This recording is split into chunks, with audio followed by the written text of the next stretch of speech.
Class 4 के बारे में परसों पढ़ा था। मैं थोड़ा सा रिवाइज कर, कुछ 2 लोग नए हैं। क्लास 4 में हमने पढ़ाया था टेंस के बारे में। हमने बताया टेंस कितने होते हैं। टेंस 3 होते हैं, आपको पता है। Present tense, past tense, future tense. Future tense. Tense के हर टेंस के 4 टाइप्स होते हैं, हमने उस दिन बताया था।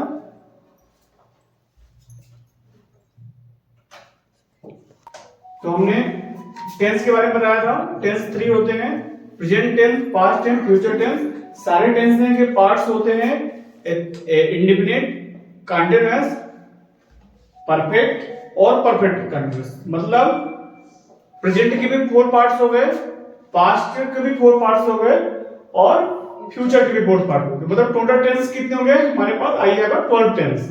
देयर आर कितने टेंस हैं? There are 12 tense.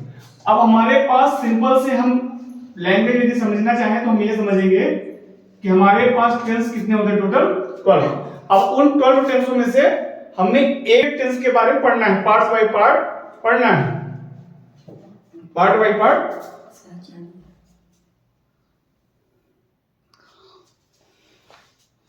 Part by part पढ़ना है हमको। अब हमें ये देखना है, सबसे इंपॉर्टेंट है कि जब हमको ये टेंस पढ़ना है, ये पहला टेंस कौन सा है। स्टार्टिंग करना आप नोट भी करते रहना, और नहीं नोट करना है तो आप वीडियो में देख सकते हैं। पहला टेंस है, 12 टेंसों में से पहला टेंस है प्रेजेंट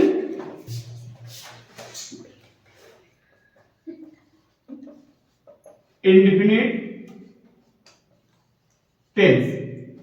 याद रखिएगा, पहला प्रेजेंट टेंस के 4 पार्ट्स होते हैं।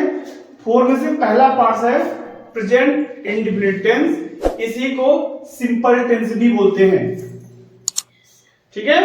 अब हमको इसमें सबसे इंपॉर्टेंट है कि हम इसको आइडेंटिफाई कैसे करेंगे, हम इसको पहचानेंगे कैसे कि ये जो हमारे पास इंग्लिश में या हिंदी में सेंटेंस लिखा हुआ है, वाक्य लिखा है, वो प्रेजेंट इंडेफिनिट का ही सेंटेंस है। इसको हम कैसे पहचानेंगे? हिंदी में कैसे पहचानेंगे? तो हम सबसे पहले हम इसकी पहचान करके, आइडेंटिफिकेशन इसके कैसे हो जाए, पहचान कैसे करेंगे कि लास्ट में कोई भी सेंटेंस लिखा है, लास्ट में जिसमें दिया हो ता है, ती है, ते है।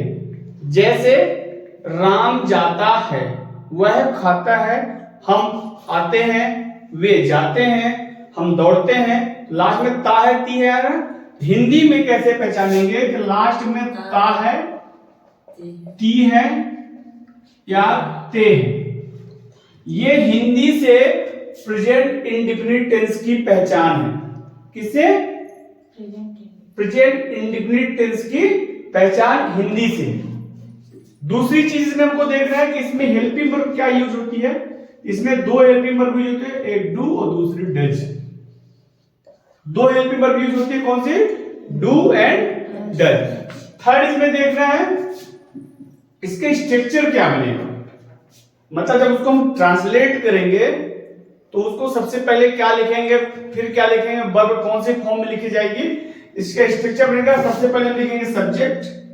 क्या लिखेंगे? एस मतलब है सब्जेक्ट। सबसे पहले लिखेंगे सब्जेक्ट, फिर वर्ब की फर्स्ट फॉर्म और फिर ऑब्जेक्ट। सबसे इंपॉर्टेंट चीज जो होती है 12 टेंसों में से सबसे डिफिकल्ट टेंस होता है वो है प्रेजेंट इंडेफिनिट, क्योंकि इसमें कुछ नई चीज होती है जो बाकी टेंसों में यूज नहीं होती, वो आपको सीखना है। पहली चीज हेल्पिंग वर्ब, जो हमारे पास 2 हेल्पिंग वर्ब दी है, do and does. Helping verb कहां यूज होती है? तो हमने आपको कल बताया था हमारे पहले पार्ट वाले वीडियो में, जब आप देखे तो उसमें मैंने बताया था कि जब हम टेंस पढ़ेंगे हमको सेंटेंस पढ़ना बहुत जरूरी है। सेंटेंस के 3 पार्ट में बहुत जानना जरूरी है। एक सिंपल सेंटेंस, एक इंट्रोगेटिव सेंटेंस और एक निगेटिव।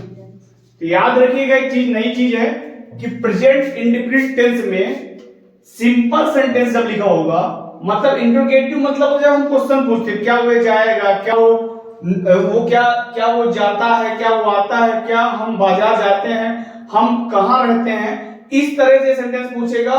या फिर निगेटिव पूछेगा, हम नहीं जाते, हम क्यों नहीं जाते, नहीं लगा रहा, ऐसे सेंटेंसों में डू डज लगाता है। लेकिन ये सेंटेंस हमारे पास सिंपल लिखा हुआ है, सिंपल, क्योंकि आते हैं, वे खाते हैं, हम जाते हैं, हम जाते हैं, हम सोते हैं, हम रोते हैं, कुछ भी ऐसा लिखा है, उसमें हेल्पिंग वर्ब का यूज नहीं करना है।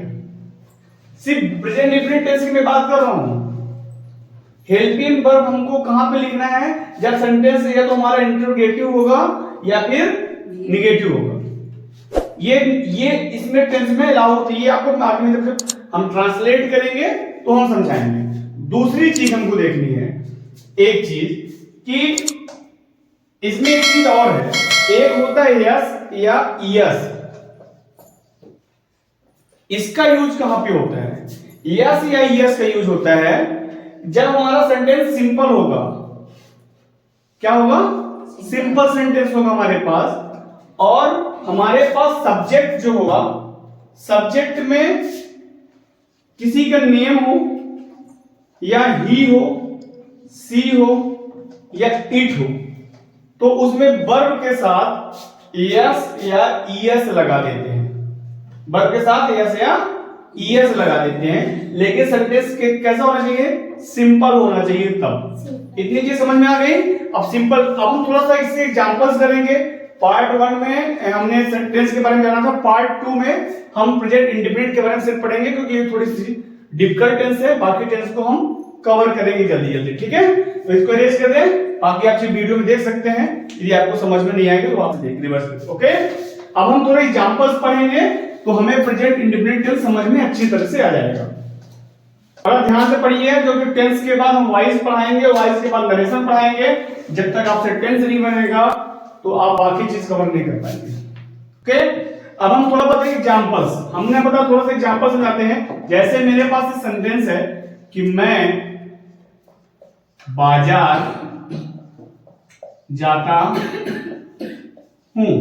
अब देखिए, मैंने आपको पहले 2 थिंग बताई। सबसे पहले हम टेंस को पहचानेंगे कैसे, तो कैसे पहचानेंगे? लास्ट में ता है, ती है, ते है, तो इसमें लास्ट में ता है तो मतलब नहीं है, हूं, ऐसा नहीं, एक ही चीज होता है। तो ये पहचान गए कि ये जो सेंटेंस लिखा है ये प्रेजेंट इंडेफिनिट का है। कैसे पहचाने? लास्ट में क्या लिखा है? ता है। अब हमको इसको ट्रांसलेट करना है, तो हमने आपको एक स्ट्रक्चर दिखाया था। स्ट्रक्चर में हमने लिखा था सब्जेक्ट पहले लिखना है, फिर वर्ब की फर्स्ट फॉर्म, और फिर ऑब्जेक्ट। अब हमको ये पता होना चाहिए पहले कि सब्जेक्ट क्या होता है। सब्जेक्ट वो है जो काम कर रहा है। सब्जेक्ट क्या है? जो काम कर रहा है। तो काम कर रहा है मतलब मैं। तो सबसे पहले हमको क्या लिखना है? सब्जेक्ट मतलब मैं को इंग्लिश में क्या बोलते हैं? आई। इसके बाद मैंने बोला वर्ब। भी मतलब क्या होता है? वर्ब की कौन सी फॉर्म? वर्ब की फॉर्म समझते हो? जैसे गो के 3 फॉर्म होते हैं, गो, वेंट, गॉन। ये वर्ब की फॉर्म है, गो, वेंट, गॉन। क्या हो गई? गो, वेंट, गॉन। तो वर्ब की कौन सी फॉर्म? यहाँ पे वर्ब क्या अभियान है। हम लोग पहले हम ये जाने कि यहाँ पे वर्ब है क्या? आना, जाना, खाना, पीना, सोना, दौड़ना, ये सब कुछ क्या होती है? वर्ब। क्या होती है? यहाँ पे क्या है? जाना है। जाना का इंग्लिश होता है गो। तो वर्ब की कौन सी फॉर्म लिखना है?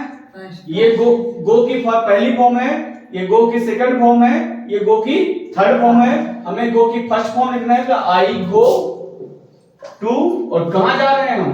बाजार, मार्केट। I go to. ये हमारा सिंपल सेंटेंस है। ये कैसे पहचानेंगे ये हमारा सेंटेंस सिंपल है कि नहीं है? सिंपल है कि नहीं? सिंपल कैसे है?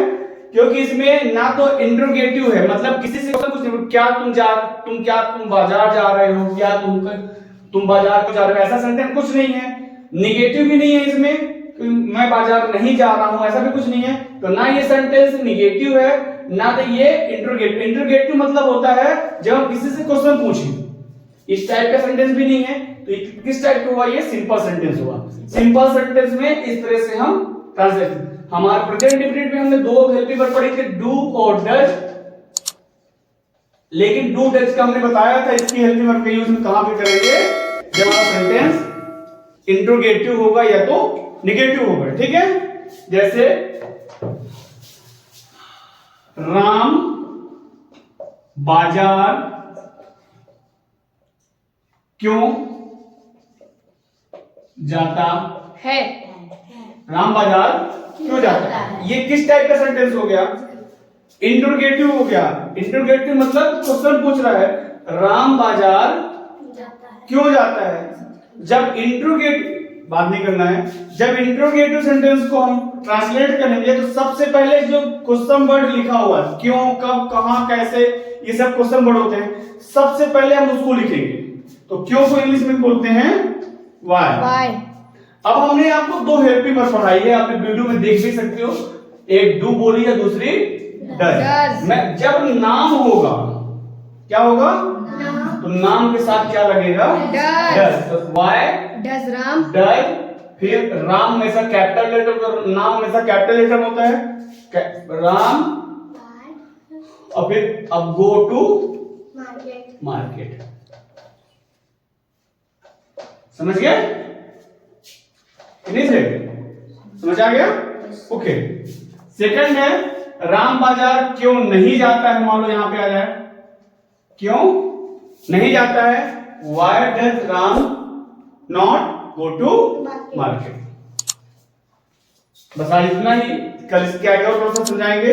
अभी हमको प्रेजेंट इंडेफिनिट टेंस ही पढ़ना है। जब तक आप 12 टेंसों में से प्रेजेंट इंडेफिनिट टेंस यदि आपको समझ में आ गया तो 12 बाकी टेंस आप खेल जाओगे। पर ये टेंस आपको ध्यान समझना है, कल इसके थर्ड पार्ट में टेंस के प्रेजेंट इंडेफिनिट के बारे में ही बात करेंगे, और इसके बाद आगे चल के आगे टेंस के बारे में थोड़ा जल्दी हो जाएगा, कवर हो जाएगा। Okay, thank you.